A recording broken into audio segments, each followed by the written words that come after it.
நாம அன்றைக்கு கட்டா கறியும் வச்சு காட்டியாச்சு, கருவாடு கறியும் வச்சு காட்டியாச்சு. இப்ப என்ன விஷயம்னு சொன்னா, நிறைய பேர் சொல்றாங்க, வேண்டவராக சொல்றாங்க என்னன்னு சொன்னா, ஆஹ் கருவாடு கரையுது, உப்பு கூட இருக்குன்னு சொல்லி. அது என்ன பிரச்சனைன்னு சொன்னா, நீங்க வந்து எப்பயுமே கருவாட்டு கறி வைக்கிறீங்கன்னு சொன்னா உப்பு போடக்கூடாது.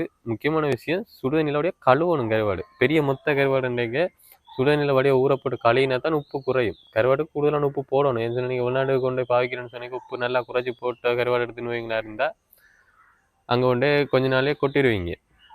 முக்கியமான விஷயம், உப்பு போகணும்னு சொன்னா வடியா கழுவி போட்டு, சுடுதண்ணீர் 2 3 தண்ணியில் கழுவி போட்டு உப்பு போடாமல் சமைக்கணும். அதுதான் முக்கியமான விஷயம். அடுத்தது, கருவாட்டு கறி வைக்கிறேன்னு சொன்னால் உருளைக்கிழங்கு, தக்காளி பழம் ஏன் போடுறேன்னு சொல்லி தெரிஞ்சா ஒரு கீழே கமெண்ட் பண்ணிடுங்க. ஓகே, நாம அன்றைக்கு கட்டா கறியும் வச்சு காட்டியாச்சு, கருவாடு கறியும் வச்சு காட்டியாச்சு. இப்ப என்ன விஷயம்னு சொன்னா, நிறைய பேர் சொல்றாங்க, வேண்டவராக சொல்றாங்க என்னன்னு சொன்னா, ஆஹ் கருவாடு கரையுது, உப்பு கூட இருக்குன்னு சொல்லி. அது என்ன பிரச்சனைன்னு சொன்னா, நீங்க வந்து எப்பயுமே கருவாட்டு கறி வைக்கிறீங்கன்னு சொன்னா உப்பு போடக்கூடாது.